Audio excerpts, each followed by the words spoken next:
Television programmes, live Bible studies, गैर मसीहों के और आपके अहम तरीन सवालात के जवाब, कई हार्ट इश्यूज पर मबनी ईमान अफरोज यूट्यूब चैनल, नौजवानों के मसाइल, ऑनलाइन कोर्सेज, मेरी कई कुतुब के तराजम, बाइबल मुकद्दस की कई कुतुब की तफासीर और इस बेशकीमत खजाना तक रसाई के लिए और बहुत कुछ और जानने के लिए विजिट कीजिए www.newlifeinstitute.org।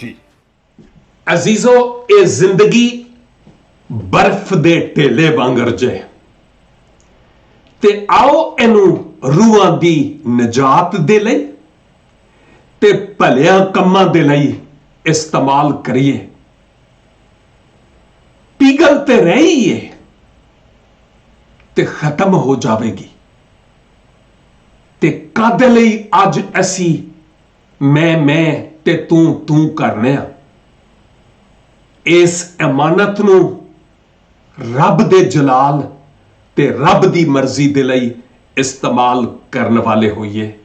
ए बहुत बड़ा सबक है मेरे लई ते तुहाडे लई। रब तुहानू कनेरी बरकत देवे। आमीन।